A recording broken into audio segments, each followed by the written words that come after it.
Pemirsa, kita masih di Indonesia Lawyers Club. Sekarang, Henry mau nambahin katanya. Silakan.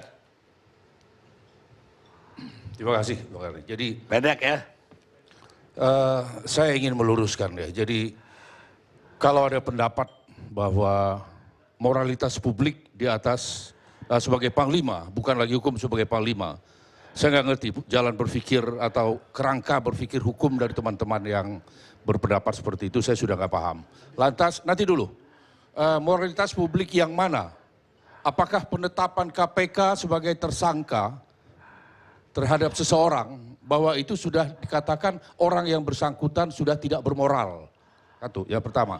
Yang kedua, tidak melakukan fit and proper test, atau tidak melanjutkan, atau menghentikan, itu justru satu perbuatan yang melanggar undang-undang. Kenapa demikian? Presiden berkirim surat kepada DPR RI, memberitahukan bahwa berencana akan mengangkat Komisaris Jenderal Polisi Budi Gunawan sebagai Kapolri, guna memenuhi perintah undang-undang, dalam hal ini pasal 11 ayat 1 Undang-Undang nomor 2 tahun 2002 tentang kepolisian, meminta persetujuan kepada DPR. Dalam kaitannya dengan memberikan persetujuan itulah maka DPR melakukan fit and proper test. Tapi kalau tiba-tiba dihentikan tanpa melakukan fit and proper test karena ada penetapan dari KPK sebagai tersangka terhadap yang bersangkutan, itu melanggar ketentuan undang-undang. Itu yang harus saya luruskan. Terima kasih. Baik, tapi jangan berdebat soal hukum di atas moral atau moral di atas hukum, saya udah jelasin tadi. Lebih ke sikap Demokrat, Bu Medi. Baik, masalah yang kita hadapi pada saat ini adalah, ini kan sudah menjadi fakta politik, fakta hukum juga. Fakta hukum atau fakta politik yang tadi saya maksudkan itu adalah Komjen Budi Gunawan telah ditetapkan sebagai TSK oleh sebuah lembaga yang suka atau tidak suka dikenal sebagai lembaga yang memiliki reputasi baik di Republik. Itu harus kita akui. Sehingga ada anggapan apa yang dia lakukan itu sudah yang betul. Dan kita ikuti. Paling tidak pada saat ini. Masalah pada saat ini adalah di dewannya. Sampai pada saat ini belum ada fit and proper test sampai tadi ini proses saya jelaskan ini. Di Komisi 3 tadi ada silang pendapat. 8 fraksi sepakat proses ini kita lanjutkan. P3 tadi mengatakan kita lanjutkan tetapi kita panggil dulu KPK untuk memberikan penjelasan. Kami Demokrat tadi sikapnya tidak melanjutkan proses ini. Dan sebelum Dewan melakukan proses lebih lanjut, proses politik lebih lanjut, alangkah baiknya Presiden Jokowi mencabut kembali dan mengajukan nama baru ke Dewan. Mengapa? Kami sudah bisa membayangkan masalah yang akan muncul apabila Dewan besok menyetujui calon ini. Apabila Dewan menyetujui calon ini, maka pilihannya adalah Presiden melantik yang bersangkutan atau tidak. Berarti kita memberi beban politik lagi kepada Presiden untuk melantik Kapolri dalam status sebagai tersangka. Oleh sebab itu, mumpung belum dilakukan proses di Dewan, kita minta supaya Bapak Presiden mencabut lagi usulannya.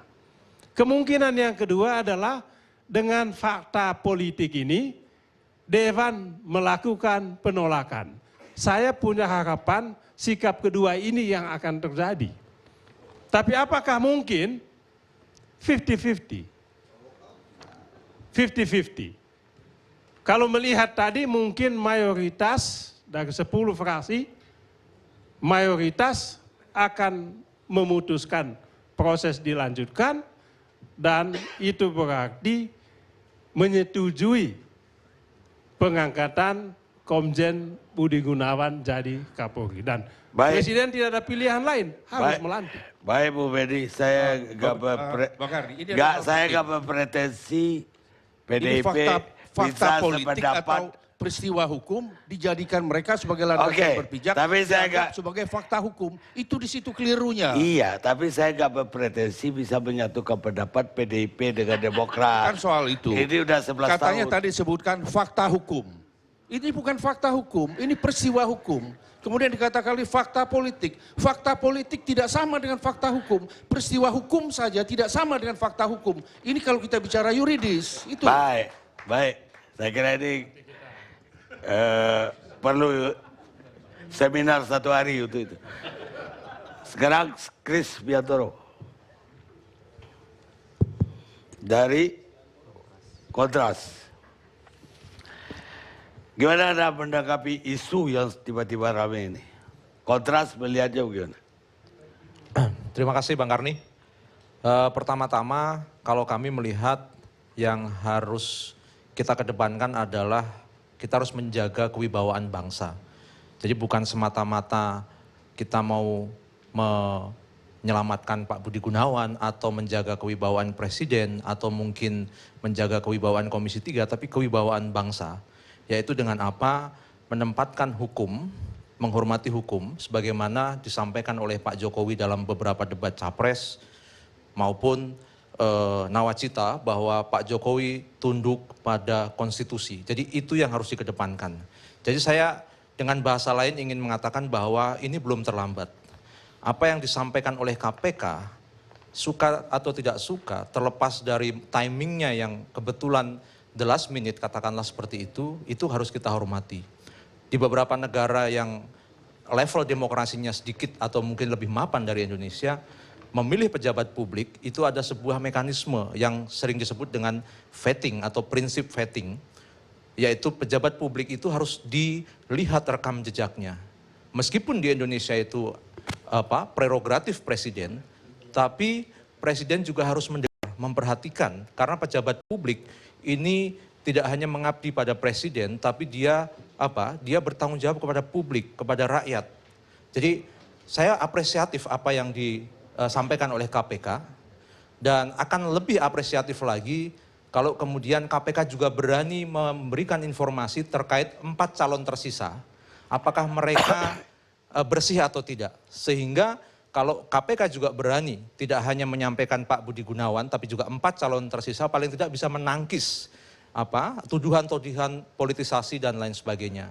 Itu. Terus kemudian yang berikutnya adalah Pak Jokowi selaku Presiden Republik Indonesia juga harus berani mengatakan yang sebenarnya atau paling tidak berani jujur pada diri sendiri.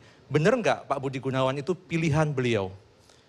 Kalau memang Pak Jokowi betul meyakini bahwa Pak Budi Gunawan yang terbaik, ya yakinilah pilihan itu, tapi dengan tidak mengesampingkan masukan-masukan dari KPK, PPATK, karena kami sebelumnya sudah sangat simpatik dengan cara Pak Jokowi menyusun kabinet dengan melibatkan PPATK dan KPK. Tapi sekarang kami jadi patah hati sebagai masyarakat sipil, kok Pak Jokowi meninggalkan KPK dan PPATK. Ada apa ini? Apakah betul ini pilihan Pak Jokowi atau jangan-jangan? Nah ini kan sah-sah saja kalau publik menduga-duga jangan-jangan ada titipan atau jangan-jangan Pak Jokowi tidak hanya bermain di 2 kaki, tapi kaki satunya sudah kecemplung. Dan susah untuk diangkat dari situ.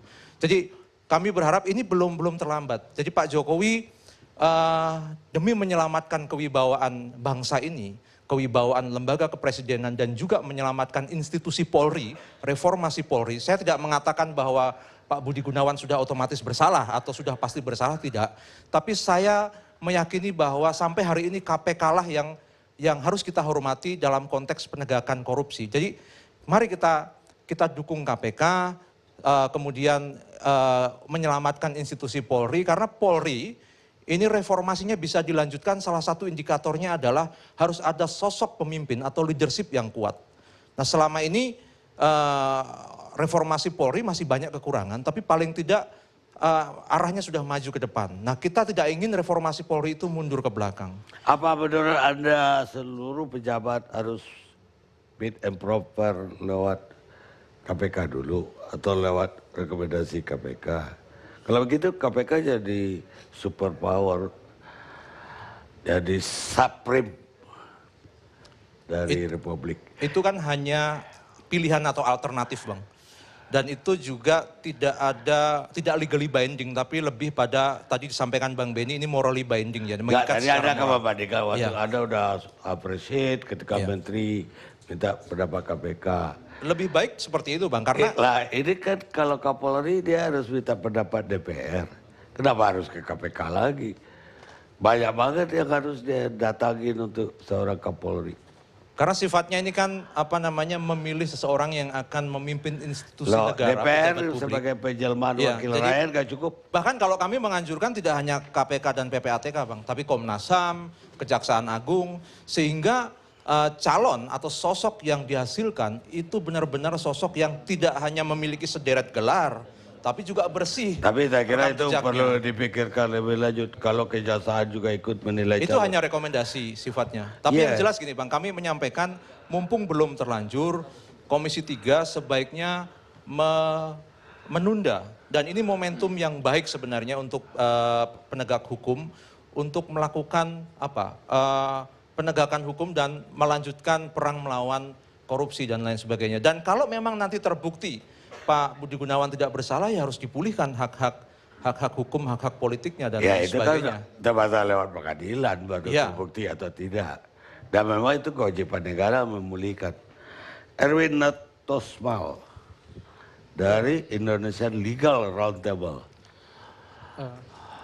Ya pertama tentu kita harus berada di dalam KPK ya.